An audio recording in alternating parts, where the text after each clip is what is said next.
Hello, this is Amanda Dounis from the Positive Thinking Clinic, and I'm also from the Dounis Group, where I run and operate Banbury Cottage Childcare Centre, Little Dolphins Childcare Centre, Rainbow Cottage Childcare Centre, and Babyland Childcare Centre, all in the St George area in Sydney.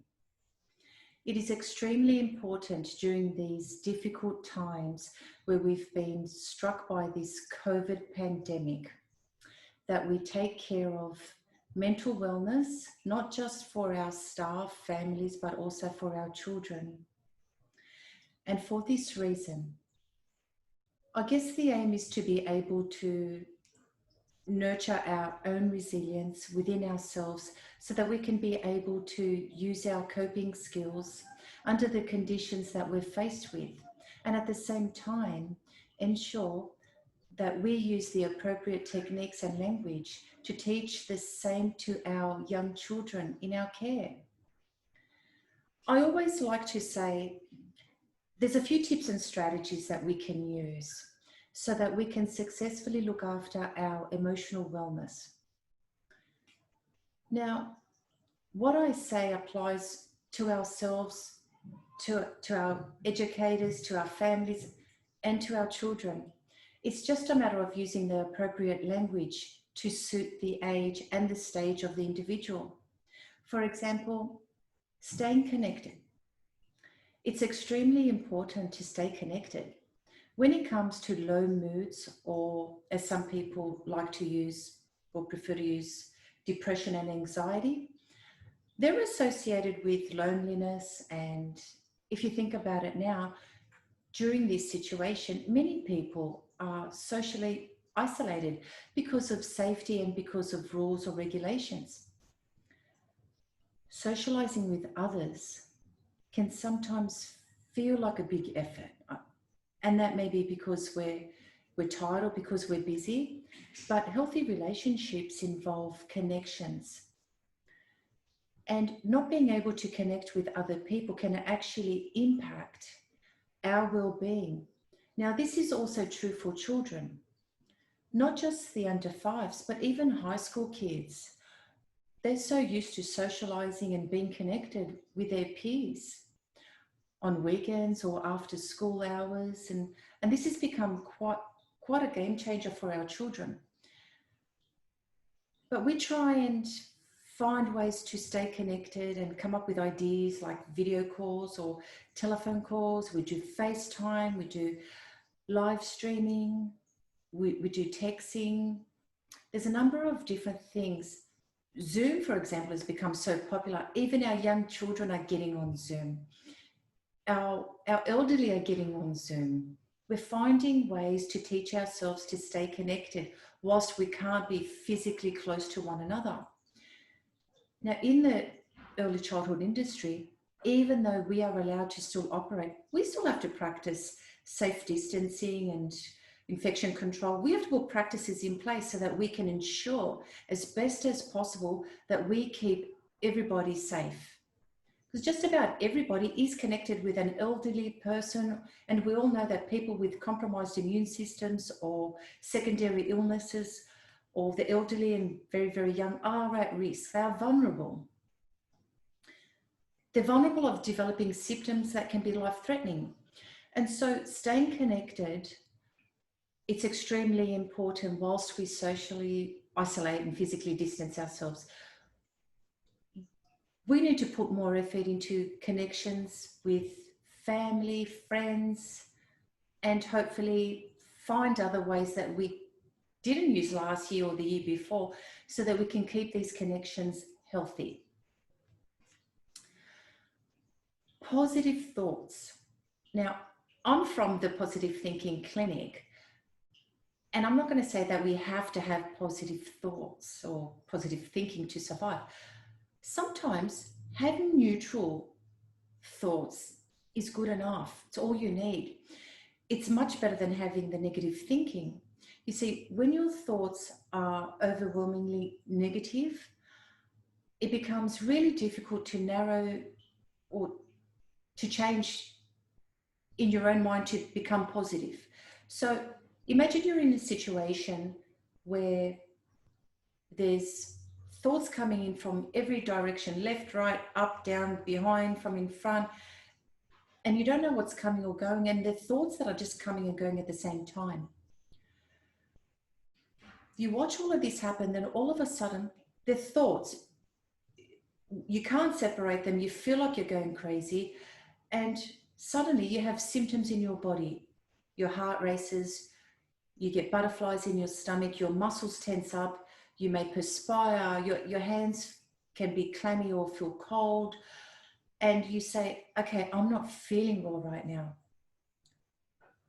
I'd like to say to you that when we're not feeling our best, we've got to say, what were we just thinking, or what thoughts are running through our minds, and what can we do to slow them down? Sometimes we use different techniques and put unnecessary or unhelpful thoughts or imaginary, or put them on imaginary trains or off on an aeroplane, or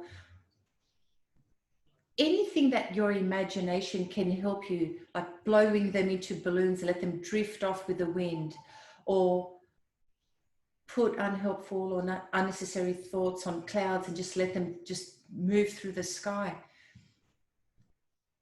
But it's not just letting go of the negative thoughts. It's what can we say in addition or instead? So if someone is saying, I'm feeling horrible because I'm thinking and feeling this way, you can also teach them to say, and I'm also grateful for something else that's happening, or, and I'm also looking forward to such and such that's going to happen later, or that's going to happen tomorrow. So it's really important that if we find that we're getting stuck in negative thinking, what can we do to at least neutralize or add some positivity? So you see now how it's extremely important that educators fall into healthy habits so that our children who hear our language fall into healthy habits, or so that our educators who are aware of the children who are using negative language, we can then be mindful of this and throw some positive language so that the children can learn how to find ways out of that negative way of thinking. And then it's just a chain reaction, really. Kids go home, they hear mums and dads speaking a bit negatively and then say, oh, well, mum, dad, don't forget to be grateful of this. And so we're helping each other no matter what age we're at. Another useful tip is being physically active. I can't stress this enough. When I'm in the clinic here and someone comes to me for a particular issue, I don't just look at what the issue is and what we can do about it. I look at diet, I look at sleep patterns, I look at thought patterns, and I look at exercise. Exercise is extremely important. Exercise doesn't have to be vigorous. Going for a walk is good enough. Mental health issues such as depression and anxiety and stress, they're associated with even loneliness and social isolation. We can feel unmotivated to do something, but healthy relationships and staying connected with others can also involve some form of exercise. You can go for a walk with somebody, even if you're on the phone with them. Let it be going on the treadmill. Let it be just doing something that you download from an app, or yoga. Healthy hormones that run through your mind after exercise, the literature says it itself. Brain scans have shown that exercise can be just as useful as taking antidepressants, for example. And I don't want to bring up antidepressants, and I'm not saying don't use them. What I am saying though, exercise can really shift things in people's brains. Exercise keeps young minds healthy. Exercise keeps everybody healthy. Walking is exercise. Cleaning is exercise. Shopping is getting up and moving. So what we want is get out there and move. I guess we're pretty safe in childcare because we get out there and move. There's a lot of physical activities that we do all day long. And so that's not hard to achieve. But it's a message that I'd like to put out there for all the other people who are housebound or office bound. you need to get out there and take that break and do some exercise. Now, speaking of taking a break, there's another useful tip. Taking time out for yourself is self-care. Every age, even babies need to take a break. We lay babies down so they can have time on their backs or even a rest on their tummy just to be by themselves and be comfortable and learn that it's okay, and it's quite a luxury to have that time by yourself, that peace. I personally like to take a break outside in the sunshine. I'll take my coffee or my snack outside just to have that break outside. Not everyone can do that and not everyone likes that. But sometimes sitting down and watching a TV show is taking a break. Sitting down, listening to music or reading a book is taking a break. Or doing some skincare or putting a treatment in your hair, that's taking a break. Rearranging your room or a cupboard is also taking a break if it's not a chore. We teach our kids in early learning centres to take breaks. We ask them, what kind of a break would you like to take? Their break might be to play with something, or their break may be to read something or to listen to something. We teach individuals, especially the young ones, to determine what suits them so that they can take a break. Sometimes interrupting a pattern is enough to take a break. Now let's look at another tip. Sleep. Sleep is extremely important. Our brains fill up with thoughts and activities and tasks and to-do lists and emotions and ideas and everything. So we do need a good night's sleep. We're not always going to get it. That's okay. That's a given. But there's lots of new techniques or even old techniques that people can try, young and old. We give children sometimes music to listen to so that they can unwind and fall asleep. Adults do the same thing. Sure, we turn to apps or sleep apps, and we've created specialties or narrowed things down, and we've said, okay, that's just for sleep. But it could be for just unwinding. It can be just as pleasant to wake up to something that sounds nice and calming as well, because not everybody wakes up feeling calm, or even if we do wake up feeling calm, but then we feel this rush of overwhelm and we think, okay, I'm going to calm down before I get out of bed. And so good quality sleep is important. Sometimes it may serve you to write down thoughts or to journal or to write down ideas or worries. Instead of taking worries to bed and thinking about them for the next hour or two, you can allocate 5 minutes of worry time and say, okay, well, I've got a few things on my mind. I don't want to worry about them all night. So I'm just going to jot them down on a piece of paper and see what happens. Then you can hopefully just unwind. We can do the same thing with kids. If kids are feeling a little bit overwhelmed or worried about something, we can teach them that it's okay. Tell us 3 things that are worrying you. Tell us 1 thing that's worrying you, or tell us 5 things or whatever, or scribble something down. They don't have to know how to spell or how to write. A scribble is writing for children. It's a release. It's a technique that they can learn to use as an outlet. Shaking hands is an outlet. Clapping hands is an outlet. Running on the spot is an outlet. And if it's going to help you prepare to get into good quality sleep, do what suits you. Remember, sleep is really important. It helps to detoxify the brain. So as much sleep as possible, that's what I believe in, because that's what I've learned. So if you can avoid those crazy early alarms, I know you can't always avoid them, well, try sleep a bit earlier so you can extend the quality of your sleep, and then try and do that. Sometimes deep breathing for a few minutes can help you slowly unwind and get yourself ready for sleep. You breathe slowly through your nose, out slowly through your mouth. This is something you can teach the kids. They can use an invisible finger to draw a shape in the air or to draw any design that they want as they do their breathing. Adults can do it too. You can, even the older kids that know how to write their name, they can use invisible ink and write something on their hand as they practice their breathing. I hope you're enjoying these tips so far, but it's extremely important to share them and to even invent some of your own. Like I said, it starts Well, children are our foundation. It's really important to start from very young, teaching kids tips so that as they grow older, they just expand on their tips and they personalize them or they add to their own skill set. Creativity. As a therapist, I don't work off just one general model. Clients, all ages, bring me great ideas. So I expand on my tips and my techniques, and I allow creativity in my sessions. I allow children to be creative. So they become creative in their solutions and in their answers, even in their problems. We allow children to use creative language and bring in the imagination, because it's our imagination that quite often brings us the overwhelm or the fears. And thankfully, it's our imagination that also dissolves fears and worries.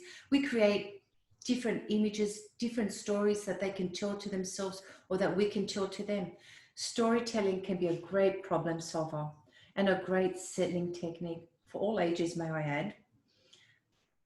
Mindset and thoughts. Let's move on. Sometimes we only see problems. Sometimes we only see challenges.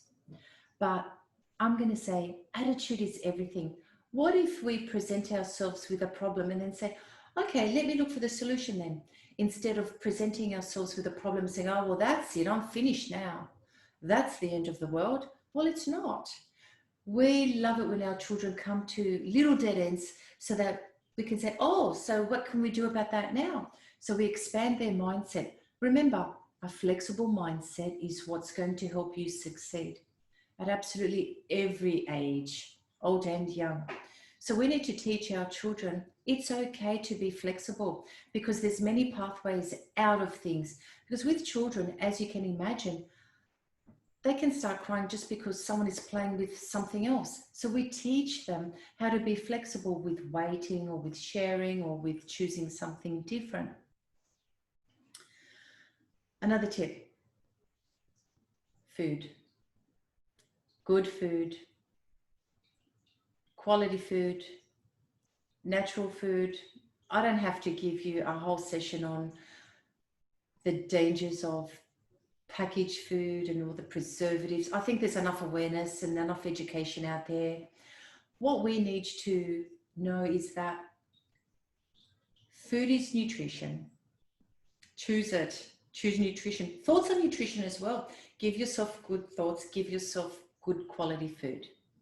Give it to our children.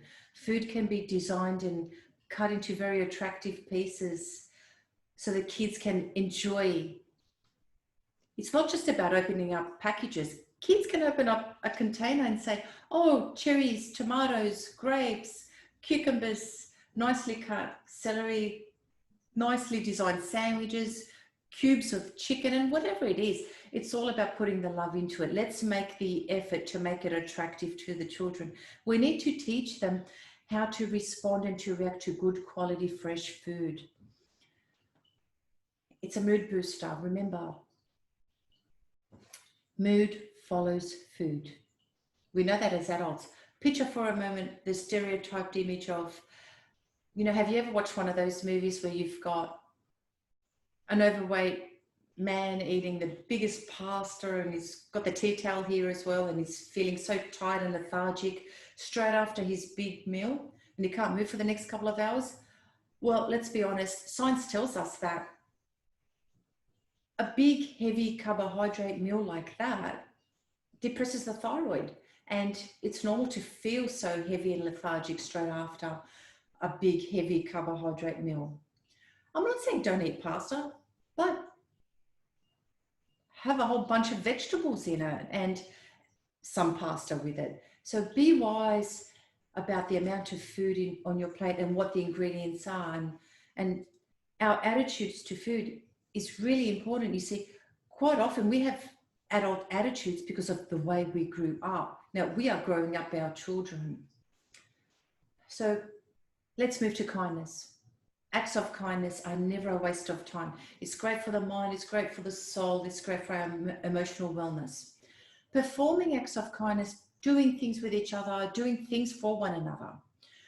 Doing good can help with stress levels and improve emotional well-being. We do acts of kindness all the time with our children. We are teaching them from a very young age to give, to accept, to say thank you, to have manners, to share. And we encourage this through all of our lives. So doing good helps us feel good. Now, our days can be stressful. We can watch TV, we can watch the news, we can receive bad news, we can feel overwhelmed, we can have moments of feeling the pressure, and then we interpret things quite negatively. But there's little things that you can do for yourself. We teach our children to do this too. We teach our educators to do this as well. We hope mums and dads do this as well, and older kids. Spread the word. Remind people, slow down. It's okay to take a break. If something is working, celebrate it. If something's not working, see what you can change about it. Take your time to look at nature. When was the last time that you noticed an ant as you walked? Our children stop us to point to ants that they can still see, that we've lost sight of. Eat something healthy. Call someone that you haven't spoken to for a while. Even text somebody randomly that you haven't texted for a long time, just to say, hey, I was just thinking about you. I hope you're doing well. Wear something comfortable. Put moisturizer on. Read a book. Sit and do nothing. Why is it that we think we've always got to do something? It's okay to do nothing. If you feel uncomfortable doing nothing, spend more time doing nothing so that you can start finding how comfortable it can be to do nothing again. Even if it's for 5 minutes, sit still. Let your mind unwind. Get to know yourself. I'm going to say the greatest connection you need is the one that you have with yourself. Meditation, it's really thriving these days, and it always has been. It's not for everybody, but if it is for you, you can do a variety. You could do meditations as you walk. You can notice the grass. You can notice the birds. You can notice the sky, notice the breeze. Visualizations. You can use your imagination to, imagination to me is the most powerful tool, unless you're using it as your worst enemy. So use it to your advantage, and let's teach the kids the same. Use it so you can feel good. Use it so you can create positivity in your life. Wash away your worries in the shower. Quite often, I know a lot of people think deeply when they're in the shower. Well, if it's negative, use your imagination to wash it away. Let it go down the drain. Breath work. Quite often, people are really using breathing to help them calm, find peace. But remember, it's the outward breath that's more important than the inward breath to help calm you. It's not taking the deep breath in. So we teach our children, for example, just imagine you've got a hot chocolate or a hot drink or a hot soup, and you want to blow it so it can cool down. And that's how we teach them to blow. Use the outward breath. So you can always teach them and encourage them, just breathe it away, not breathe it in. So what if you were to say, okay, how am I going to remember all of this? And I know I've been talking fast. You don't need to remember it all. Remember some of it. And then hopefully try to remember some more, or some more will come back to you. Or write down a short list of a few tips that you think were useful. You can say, okay, have you moved your body today? Have you done a little bit of exercise? Have you connected with someone that's important to you? Have you spent some time in the fresh air? Or even if it's raining and you can't go outside, have you spent some time looking at the rain? Have you been thinking kind thoughts to yourself? Have you said good things to yourself? Have you had a shower? Have you looked after your hair and your skin? Did you brush your teeth? Have you eaten regularly? Have you drank enough water? So really, this checklist can be done in a matter of minutes, and make it your own checklist. Add to it. You could call it your 5-minute mental and emotional wellness checklist. In the end, you can always say to yourself, in the mornings, I'll say to myself, What I'm looking forward to today is, and then you finish that sentence. And even ask your kids, or you can say to yourself, what am I going to do to look after myself today? And encourage this conversation with your kids as well. Or what am I going to do to help look after someone else today? We teach these things to our children, even just by saying it out loud. They can hear us and they learn from us. So it's more of getting into the habit that you can incorporate this into your day, and then it'll become normal and automatic. You can even finish off your day by saying what you've been grateful for and something that you learned today. So I really hope that this short or long or very fast discussion that I had with you is a glimpse of what we do so that we can help teach our children to be great versions of themselves, knowing that they too are living through this pandemic and that they are being taught by our educators. And so it's important that our educators that are in good condition to deliver themselves as role models to the children to help teach the kids skills. And in turn, we as educators practice our skills. And we hope that we give the message to the parents that, hey, everything's going to be okay. We've just got to look after ourselves so that we can be our best versions of ourselves, because our little people rely on us. They watch us and they want to become us. As we are and as we behave and as we think out loud, our children watch and they listen. So, like we've always said all year, we are in this together. Good luck and may you stay safe. This is Amanda Dounis from the Positive Thinking Clinic.